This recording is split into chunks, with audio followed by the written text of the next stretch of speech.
ओम नमः शिवाय बंधुओं, स्वागत है आप सभी का हमारे YouTube चैनल में। आज के इस वीडियो में आप श्रवण करेंगे सोमवार व्रत कथा। सोमवार का दिन भगवान शिव को समर्पित होता है। आज के दिन भक्त भोलेनाथ को प्रसन्न करने के लिए विशेष पूजा अर्चना करते हैं। कुछ लोग आज के दिन व्रत भी रखते हैं ताकि भगवान शिव की विशेष कृपा प्राप्त हो सके। भगवान शिव का आशीर्वाद प्राप्त करने के लिए आइए श्रवण करते हैं सोमवार की कथा। एक बार प्रेम से कहिए, बोलिए शंकर भगवान की जय, पार्वती माता की जय। एक समय की बात है, किसी नगर में एक साहूकार रहता था। उसके घर में धन की कोई कमी नहीं थी, लेकिन उनके कोई संतान नहीं थी। इस कारण वह बहुत दुखी रहता था। पुत्र प्राप्ति के लिए वह प्रत्येक सोमवार व्रत रखता था। शिव मंदिर में जाकर पूरी श्रद्धा से भगवान शिव और मां पार्वती की पूजा अर्चना किया करता था। उसकी भक्ति देखकर एक दिन मां पार्वती प्रसन्न हो गईं और भगवान शिव से उस साहूकार की मनोकामना पूरी करने के लिए आग्रह किया।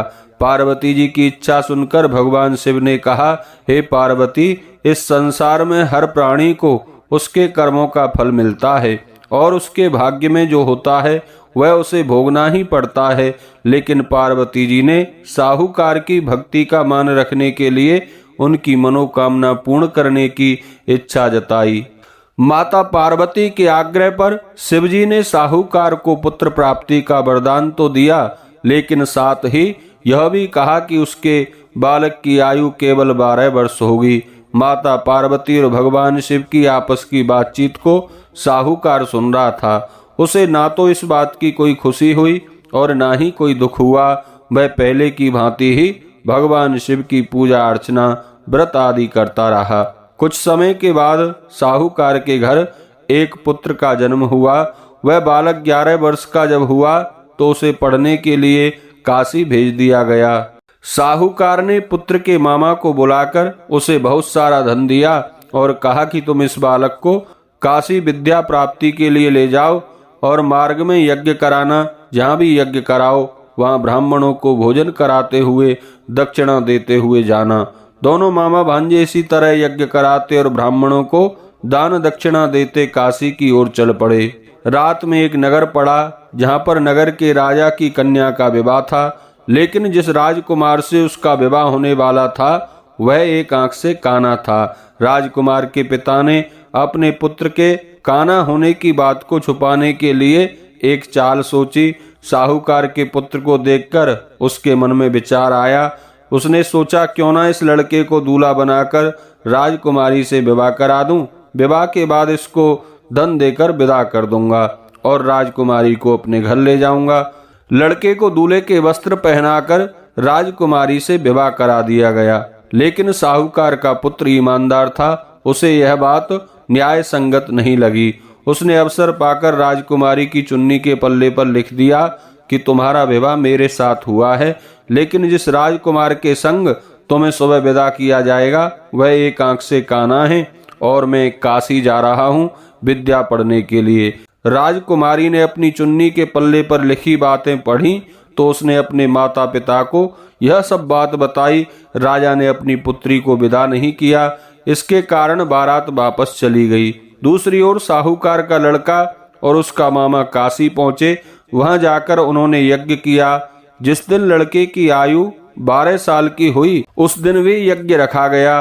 लड़के ने अपने मामा से कहा, मामा मेरी तबीयत ठीक नहीं है। मामा ने कहा, कोई बात नहीं, तुम अंदर जाकर सो जाओ। शिवजी के वरदान से कुछ ही देर में उस बालक के प्राण निकल गए। मृत भांजे को देख उसके मामा ने विलाप करना शुरू कर दिया।